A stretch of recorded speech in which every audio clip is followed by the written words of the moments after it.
నమస్తే, welcome to in depth. నేను మీ బరాబర్ మధు. తెలంగాణ రాష్ట్రంలో కారు ప్రస్తుతం నట్టనడుమ చౌరస్తాలో మిగిలింది. ఎటు నుంచి ఏ వెహికల్ ఎలా ఢీ కొడుతుందో తెలియనటువంటి పరిస్థితి. అందుకే కారులో ఉన్నోళ్ళంతా ఎక్కడ డోర్ ఓపెన్ అయితే అక్కడ డోర్ తెరుచుకొని వాళ్ళు కాపాడుకునే ప్రయత్నాలు చేస్తున్నట్లు తెలుస్తుంది. అలాంటి పరిణామమే గువ్వల ఎపిసోడ్. గువ్వలతోని కారు దిగడం ఆగిపోతుందా లేక వరుసగా దిగిపోవడమైనా ఏమైనా ఎక్కువ అవుతాయా అన్నది ప్రస్తుతం టాక్. సో ఇదే అంశాన్ని మనతో పాటు చర్చించడానికి ప్రస్తుతం మనతో పాటు గడ్డం శ్రీనివాస్ యాదవ్ గారు, బీఆర్ఎస్ నేత, మన స్టూడియోలో సిద్ధంగా ఉన్నారు. అన్న నమస్తే. నమస్తే మధు. అసలు ఏమవుతుంది కారు పార్టీలో? ఎక్కడోళ్ళు ఇంతకుముందు కంటేనే పోయి కాంగ్రెస్లో కలిసిర్రు చాలామంది, ఇప్పుడు మళ్ళీ బీఆర్ఎస్కి చేరికలు మొదలు కాబోతున్నాయా? ఎట్లా చూడాలి ఈ గువ్వల బాలరాజు రాజీనామాని? ఎట్లా చూడొద్దు, సీదా చూడాలి. గువ్వల బాలరాజు అనే అతను కారు దిగిండు, వాస్తవం.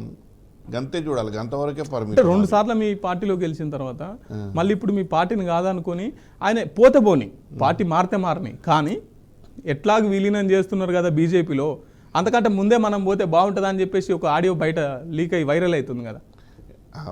ఆడియో నేను కూడా చూసిన. వారి యొక్క అనుమానాల లేకపోతే ఆయన యొక్క ఆలోచనలు నిర్దిష్టంగా అదే ఆయన మాట్లాడిన మాటలే కారణమా లేకపోతే ఇంకా ఏదైనా ఇతర విషయాలు ఉన్నాయా ఆయన పోవడానికి అన్న విషయము మనం ఆలోచించవలసిన అవసరం ఉన్నది. గువ్వల బాలరాజు ఏమంటాడు అని అంటే, నేను పార్టీకి రాజీనామా చేస్తున్నా, ఎందుకనంటే ఎట్లాగో ఇది బీఆర్ఎస్ పోయి బీజేపీలో విలీనం అవుతుంది. మధు, నేను ఒక్కటి చెప్తున్నా, గువ్వల బాలరాజు 2 సార్లు ఎమ్మెల్యే అనుకుంటా. మంచి ఉద్యమకారుడు, విద్యార్థి దశ నుంచి పైకి వచ్చిన వ్యక్తి. అలాంటి వ్యక్తులు ఈ దుర్దుడికి చర్య ఏదైతే తీసుకున్నారో అది వారికి నష్టమే కలుగుతుంది. ఎందుకు అనంటే, నీకు విలీనం అయ్యే మాట ఎవరు చెప్పిర్రు? ఏదైనా నిర్దిష్టమైన సమాచారమా లేకపోతే మా యొక్క బీఆర్ఎస్లో ఆదినాయకత్వం ఏదైనా అట్లాంటి అనుమానాలకు దారి తీసే ఆలోచన ఏమైనా చేసిందా? కేసీఆర్ గారు కానివ్వండి, కేటీఆర్ గారు కానివ్వండి, అట్లాంటిది అనుమానాలు నీకు కలగడానికి ఏదైనా స్టేట్మెంట్ ఉందా? నువ్వు ఏదో ఊహించుకున్నది అదే నిజం అనుకొని నువ్వు కారు దిగే ప్రయత్నం చేసినావు. దిగినంత మాత్రాన ఏం కాదు. ఇక్కడ ఆ టీవీలలో 2-3-4 ముఖాలు చూపెట్టారు, కానీ ఆ 4 ముఖాలలో ఏ ముఖం కూడా అందరూ భద్రంగా బీఆర్ఎస్లోనే ఉన్నారు. ఒక్క గువ్వల బాలరాజు అనేది ఆయన ఒప్పుకున్నాడు, నేను రాజీనామా చేస్తున్నా అని. ఆధినాయకత్వానికి లెటర్ కూడా పంపిండు. అదంతా మనం చూసిందే, తెలుసుకున్నదే, విన్నదే. కానీ ఇవాళ ఈయన యొక్క చర్య వల్ల పార్టీ ఏదో ఆందోళనకరంగా ఉంది, లేకపోతే ఈయనను అనుసరించి ఇంకా 4 దిగుతారు అన్నది ఊహాగానాలే తప్ప. ఎందుకంటే రాజకీయాలల్లో 90% ఊహాగానాలతోనే ఉంటుంది. ఓ పర్సెప్షన్ బిల్డింగ్, యాక్చువల్స్కి పోరు, నిజాలకు పోరు, పర్సెప్షనే, అభిప్రాయంతోనే. అయితే అదే అభిప్రాయంతో ఇవాళ గువ్వల బాలరాజు తొందరపడి తీసుకున్నటువంటి నిర్ణయం కాబట్టి, మరి అంత గొప్ప నాయకుడు, అంత ఉద్యమం నుంచి పుట్టిన నాయకుడు, కేసీఆర్ చేతుల మీదుగా పెరిగిన నాయకుడు, కేసీఆర్ గారి చేత ఓనమాలు రాజకీయాల్లో దిద్దిన నాయకుడు, మరి అలాంటి నాయకుడు ఇట్లా తప్పు చేయడం అన్నది కొద్దిగా మాకు కూడా ఏంటంటే మింగుడు వడని విషయము. కాకపోతే అంతిమంగా నిర్ణయం తీసుకుండు కాబట్టి ఓకే, దానికి ఏమి ఇబ్బంది లేదు. ఎట్లాగ మునిగిపోయే పడవే కాబట్టి కొంచెం ముందుగాల మేము తొందరపడి లేకపోతే కొంచెం మంచిగా చేసుకునే ప్రయత్నం చేస్తున్నాం, ఎట్లాగ మునిగిపోయినావా అని చెప్పేసి మాట్లాడుతున్నాం. ఇప్పుడు రాజకీయాలల్లో ఏది ఊహించలేము. మునుగుతుందా, తేలుతుందా, రేపు అధికారంలోకి వస్తుందా, ఇవన్నీ ఊహాగానాలు. కాకపోతే మేము పార్టీ అంతర్గతంలో ఉన్నాం కాబట్టి, పార్టీలో ఒక క్రియాశీల, ఒక నిబద్ధత గల నాయకుడిని కాబట్టి నేను చెప్పే మాట ఏంటి అని అంటే, ఇవాళ ఈ పార్టీ కేసీఆర్ గారి చేతుల్లో పటిష్టంగా మంచి అద్భుతంగా ముందుకు పోయే పరిస్థితిలో ఉంది. ఎందుకంటే ఎప్పటి వరకు అయితే కేసీఆర్ గారు మాకు నీడగా ఉంటారో అప్పటి వరకు ఈ పార్టీకి డోకా లేదు. విన్నారా? వారిని అనుసరించి వారు చూపించినటువంటి దారిలో ప్రతి ఒక్కరూ అంటే కేటీఆర్ గారి నుంచి కింది స్థాయి నాయకుడు, వార్డు మెంబర్గా కూడా ఉన్నటువంటి వ్యక్తి, లేకపోతే సామాన్య కార్యకర్త కూడా ఒక నమ్మకం, ఒక విశ్వాసం కేసీఆర్ గారు ఉన్నంత వరకు ఎక్కడ ప్రమాదం లేదు ఈ పార్టీకి. ఖచ్చితంగా ప్రజాక్షేత్రంలో అనునిత్యం కేటీఆర్ గారి ద్వారా, హరీష్ గారి ద్వారా పోరాటం జరుగుతూనే ఉంది. కార్యకర్తలందరూ ఉత్సాహంగా పనిచేస్తూ ఉన్నారు. రోజుకు మేము ఇప్పుడు ఒక అభివృద్ధి అంటే ఒక డెవలప్డ్ నేనేమంటున్నానంటే కాంగ్రెస్ పార్టీ వెళ్తున్నాం. అవును, కాంగ్రెస్ పార్టీ ఆరోపణలు చేస్తున్నాము ఏమో అనుకోవచ్చు. గతంలో కవిత గారు మీ పార్టీ బీఆర్ఎస్ లో కలుస్తుందని చెప్పేసి ఒక లేఖ విడుదల కావడం, తర్వాత ఇవాళ గువ్వల బాలరాజు, తర్వాత సీఎం రమేష్ కేటీఆర్ వచ్చి నన్ను కలిసిండు, మా పార్టీని ఇందులో విలీనం చేసుకోండి అని చెప్పేసి మాట్లాడిందని చెప్పేసి సీఎం రమేష్. ఇప్పుడు ప్రతిపక్షాలు మాట్లాడతలేవు బీఆర్ఎస్ బీజేపీలో కలుస్తుందని, మీ సొంత పార్టీ వాళ్ళే మాట్లాడుతున్నారు కదా. నేను ఒక్కటి చెప్పన్నా, ముందుగా రమేష్ గారి మాటలను మనం తీసుకున్నాం. సీఎం రమేష్ గారు ఏమన్నారు, కేటీఆర్ గారు నా దగ్గరికి వచ్చిండ్రు, నాతో మాట్లాడిండ్రు, సీసీ ఫుటేజ్ ఉంది అని అన్నారు. నేనేమంటున్నా, మీ ఇంటికి వచ్చింది కేటీఆర్ఏ కాదు, కేటీఆర్ కన్నా ముందు 10 సార్లు రేవంత్ రెడ్డి కూడా వచ్చాడు.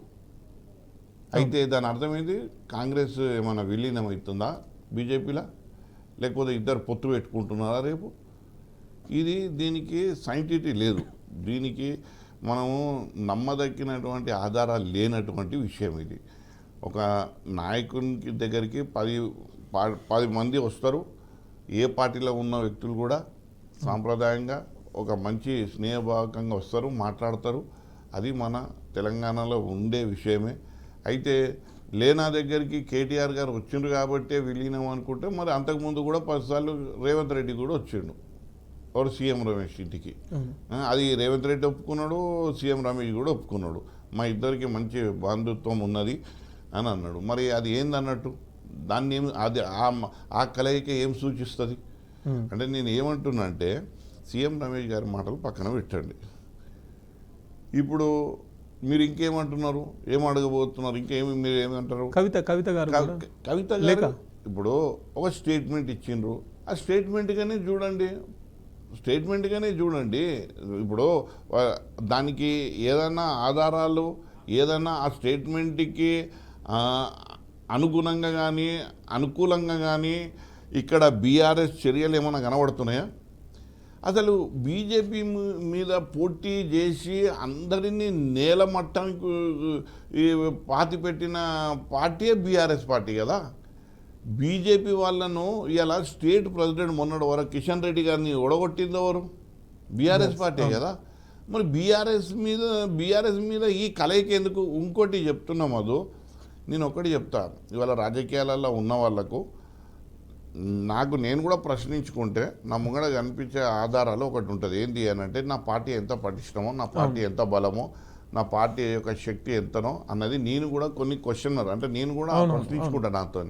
నాకు అట్లాంటప్పుడు నాకు ఎంత మంచి అనుభూతి, ఒక మంచి బలం ఎట్లొస్తుందంటే, నా పార్టీకి ఆది నాయకత్వం కేసీఆర్, ఒక అనుభవజ్ఞుడు, అన్నీ తెలిసిన వ్యక్తి, ఉద్యమం నుంచి వచ్చినటువంటి వ్యక్తి, ఉద్యమం చేసి ఒక్కడై బయలుదేరి పోరాటం చేసి అందరినీ కలుపుకొని ఇవాళ కేంద్రాన్ని ఒప్పించుకొని తెలంగాణ తెచ్చిన పార్టీ బీఆర్ఎస్ పార్టీ. దానికి నాయకత్వం వహించుడు ఒక్కరు కేసీఆర్ గారు. ఇంత పెద్ద నాయకుడిని, ఇంత టాల్ లీడర్షిప్ని ఒకవైపు ఉంటే, ఇంకో మా బలం ఏంది అని అంటే, ఇవాళ మాకు 60 లక్షల పైచీలకు మెంబర్షిప్ ఉన్నది. విన్నారండి? పార్టీ మెంబర్షిప్ ఉన్నది. ఇంత విస్తారంగా ఉన్నటువంటి పార్టీ అంటే క్షేత్రస్థాయిలో కూడా బలంగా ఉన్న పార్టీ, పటిష్టమైనటువంటి పార్టీ. కేసీఆర్ ఒక పక్క అయితే కేటీఆర్ గారు ఒక పక్క మాకెప్పుడు ఒక దిక్సూచిని అందించే క్రమంలో పార్టీ ముందుకెళ్తా ఉన్నది. ఇదొక మాకు బలం. ఇక మూడోది ఆర్థికంగా కూడా ఈ పార్టీ బలంగా ఉంది. ఇది ఎందుకు చెప్పొద్దు అనంటే, ఖచ్చితంగా ఈ పార్టీ మీద ఎంతోమంది నమ్మకం ఉంచి మాకు ఇవాళ ఆర్థికంగా కూడా మేము బలంగా ఉన్నటువంటి పార్టీ మాది. 15 నెలల్లో బాగా సంపాదించినట్టు.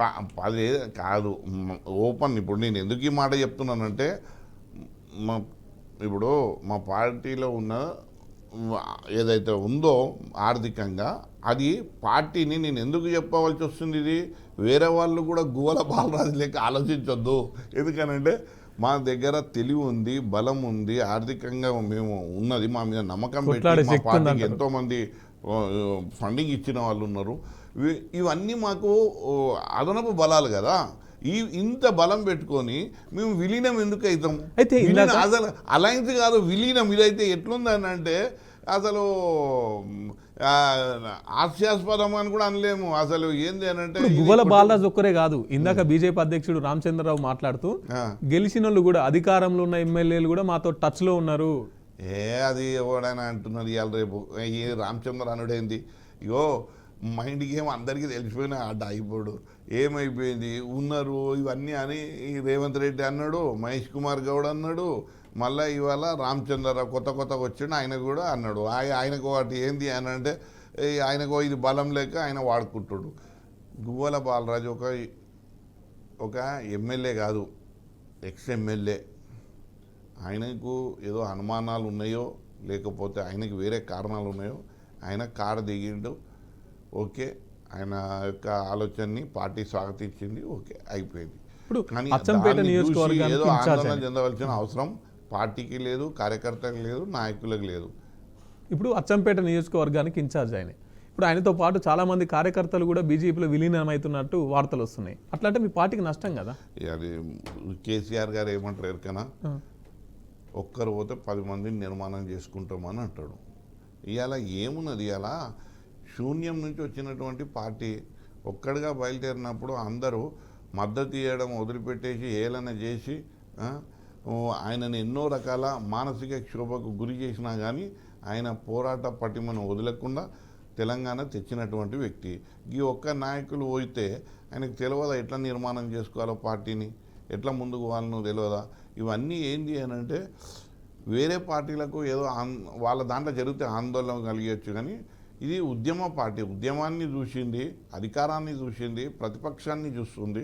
ఇందులో ఇంత కంప్లీట్ సర్కిల్ అయిపోయింది ఇప్పుడు ఈ పార్టీ. మాకు ఏంది అని అంటే అనుభవం అన్నీ తెచ్చిపెట్టింది.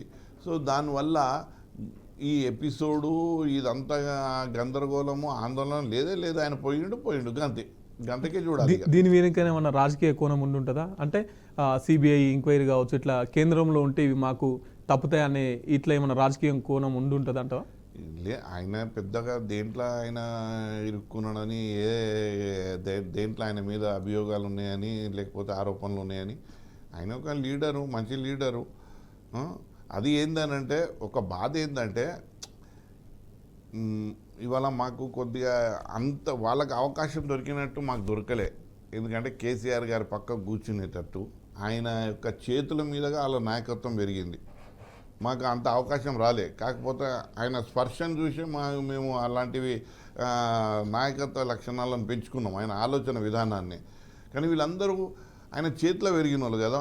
సుమన్ గారు అయితే ఏంది, గోల బాలరాజు అయితే వీళ్ళందరూ ఆయన చేతులు ఆయన పెంచిండు. నాయకత్వాన్ని ఓనమాలు దిద్దించి ఆయనను ఇవాళ గొప్ప ఉన్నతమైన. ఇంకొకటి ఏంటంటే ఆ కాల్ రికార్డులో ఆర్ఎస్ ప్రవీణ్ కుమార్ గారికి జనరల్ సెక్రటరీ ఇచ్చేటప్పుడు కూడా ఈ గువ్వల బాలరాజు గారి ఇన్వాల్వ్మెంట్ లేదు, చెప్పకుండానే ఇచ్చేసారు.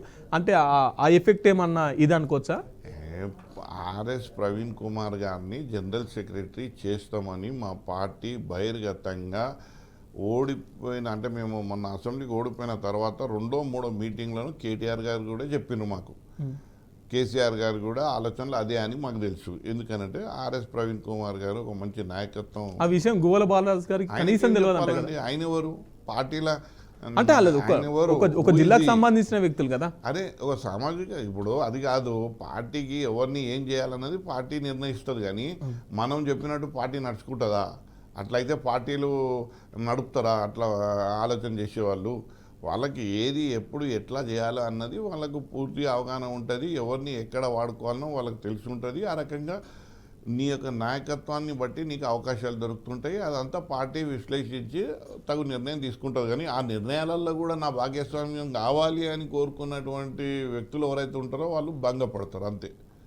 ఇంత జరుగుతున్నా కూడా బీఆర్ఎస్ పార్టీలో వస్తున్నారు పోతున్నారు, వచ్చులేదు పోడే ఉన్నది, అంత గందరగోళం అవుతున్నా కూడా కేసీఆర్ గారు ఇంకా ఎందుకు మౌనం పాటిస్తున్నారు? ఎవరు? కేసీఆర్ కేసీఆర్ గారు ఇగో కనీసం అంటే పార్టీని కాపాడుకోవాలి కదా, లీడర్లను కాపాడుకోవాలి కదా, కార్యకర్తలను కాపాడుకోవాలి కదా. ఏమంటున్నా, ఇది కొత్తగా చూస్తున్నారా మీరు కేసీఆర్ని? ఈ యొక్క ఉనికి కానీ ఆలోచన కానీ ఆయన విధానం కానీ ఇది కొత్తగా చూస్తలేదు. తెలంగాణ రాష్ట్రం ఉద్యమంలో ఉన్నప్పుడు కూడా ఆయన ఒక కార్యక్రమం చేసి మళ్ళీ 2-3 నెలలు మౌనం పాటిస్తుండే. ఎన్ని అపనిందలు వచ్చినా ఎన్ని ఆరోపణలు వచ్చినా ఇవాళ కాదండి, అప్పుడు కూడా ఆయన అసలు ఏమాత్రం కూడా ఆయన చెల్లించిపోయేటోడు కాదు. ఇవాళ ఆయన నాయకత్వం తీరే అది. ఇలా మాకు దగ్గర ఉండి మేము చూసుకున్నాం మా నాయకుడు ఎట్లుంటాడో. ఎప్పుడు నోరు పడేసుకోడు, ఎప్పుడు ఎట్లా మాట్లాడాలనో ఆయనకు పూర్తి అవగాహన ఉన్నటువంటి విషయాలు. సో దాంట్లో ఎందుకు మాట్లాడతలేడంటే, తెలంగాణ తెచ్చుకున్నప్పుడు ఉద్యమాలు చేసినప్పుడు కూడా గిట్లనే ఉండే, అధికారంలో ఉన్నప్పుడు కూడా గిట్లనే ఉండే, ఇప్పుడు ప్రతిపక్షంలో ఉన్నప్పుడు కూడా అట్లనే ఉన్నాడు. దీంట్లో మీరు అందులో ఏమి ఇప్పుడు ఆయన తప్పు చూస్తారు? ఆయన విధానమే అది కదా. ఓకే, కవిత గారు కాంగ్రెస్ పార్టీలో చేరబోతుందని చెప్పేసి బయట మొత్తం స్ప్రెడ్ అవుతుంది, అది వాస్తవమేనంటారా? ఇప్పుడు మధు ఏ ఛానల్లో చేరబోతుండో నాకెట్లా తెలుస్తుంది? అవి వింటున్నాము దాన్ని మనం ఎట్లా ఇప్పుడు దానికి ఆన్సర్ చేయగలుగుతాం? ఇప్పుడు నువ్వు ఇక్కడ ఉన్నావు, నేను ఇక్కడ ఉన్నా, పోతుండ్రు అంటా కదా, పోయినరు అయితే కాదు కదా, పోతుండ్రు అంటే దానికి శాంటిటీ ఏమున్నది?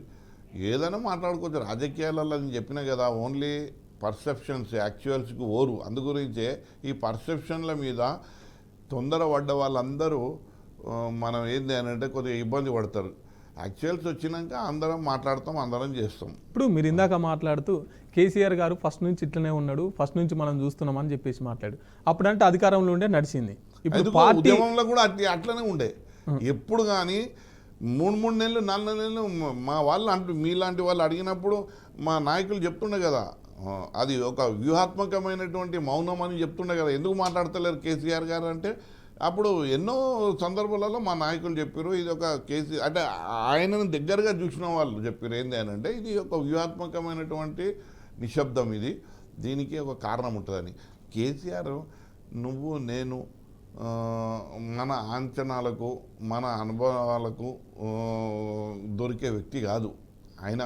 మన అనుభవాలు మన అంచనాలు ఏడ స్టాప్ అయితే ఆడికే మొదలవుతాయి కేసీఆర్ గారిది. మనం ఆయన గురించి, ఆయన విధానాల గురించి, ఆయన ఆలోచనల గురించి, ఆయన వ్యక్తిత్వం గురించి మాత్రం రాజకీయాలల్లో ఎవరు పసిగట్టలేరు, అది ఆయనకే తెలుసు. అట్లా చేసిండు కాబట్టే, ఆ నాయకత్వం అట్లా ఉంది కాబట్టే ఇవాళ బీఆర్ఎస్ పార్టీ మొన్ననే 25 సంవత్సరాలు పూర్తి చేసుకుంది. ఇవాళ ఇంకా ఆ పార్టీ మీద నమ్మకంతో ఎంతోమంది ఇంకా పనిచేస్తూ ఉన్నారు. ఓకే, చివరిగా ఒక 2 క్వశ్చన్లు అడుగుతా, నిజాలు చెప్తారని నేను అనుకుంటున్నాను. నిజాలే చెప్పిన నేను ఇప్పటి వరకు. ఫస్ట్ క్వశ్చన్ ఏంటంటే, నిజంగానే బీఆర్ఎస్ పార్టీ బీజేపీలో విలీనం కాబోతుందా? నేను దానికి 1, 2, 3 3 ఫ్యాక్టర్స్ చెప్పిన. విలీనం ఎందుకు అవుతుంది అని చెప్పిన 3 ఫ్యాక్టర్స్ విన్నావా? ఒక నాయకత్వం కేసీఆర్ గారిది విన్నావా, మా బలం 60 లక్షల పైచీలకు మెంబర్షిప్, మా ఆర్థిక బలం, మా పార్టీకి నిండుగా ఏందనంటే పార్టీ నడిపించేటందుకు కూడా మా మీద నమ్మకం పెట్టి ఎంతోమంది ఇట్లా డబ్బులు పెట్టిన వాళ్ళు కూడా ఉన్నారు.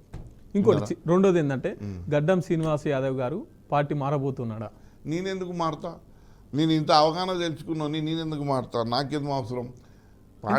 పార్టీయే పోయి విలీనం అవుతుంది, పార్టీ మొత్తం విచ్ఛిన్నం అయిపోతుంది, మునిగిపోయే నావైతుంది అన్నప్పుడు, పార్టీలో మనుగడ లేనప్పుడు గడ్డం శ్రీనివాస్ గారు ఇంకా ఈ పార్టీలోనే. నేను ఏం చెప్తున్నానంటే, ఖాళీ పై మాటలతో విలీనం కాదని అంటలేను. నేను తత్వాలకు పోతున్నా, నేను దాని యొక్క రియాలిటీ చెప్తున్నా. నీకు ఇప్పుడు బలం అంటే ఏంది? ఇవాళ రాజకీయాల్లో రాణించడానికి 3 ఉండాలి. ఒకటి ఏంది? తెలివి, ఒకటి బలగం, ఒకటి డబ్బు. ఇవి ఉంటే ఇవాళ ఒడిదుడుకులు వస్తుంటాయి, ఇవాళ కాకపోతే రేపు. ఇవి 3 మాకు పటిష్టంగా ఉన్నప్పుడు, మాకు ఒక కవచంలాగా ఉన్నప్పుడు మేము ఎందుకు భయపడతాం? భయపడం కదా. అయ్యో ఈ పార్టీకి మెంబర్షిపే లేదు, ఎవరు చిరంజీవి వాళ్ళు కొన్ని పార్టీలు పెట్టుకున్నారు, దేవేందర్ గౌడ్ కనుమరుగైపోయినారు. ఈ పార్టీకి అసలు విలీనం అన్నది ఎవరైనా మాట్లాడితే అసలు వాళ్ళకు బుద్ధి ఉందా, బుద్ధి లేదా? విలీనం ఎందుకు?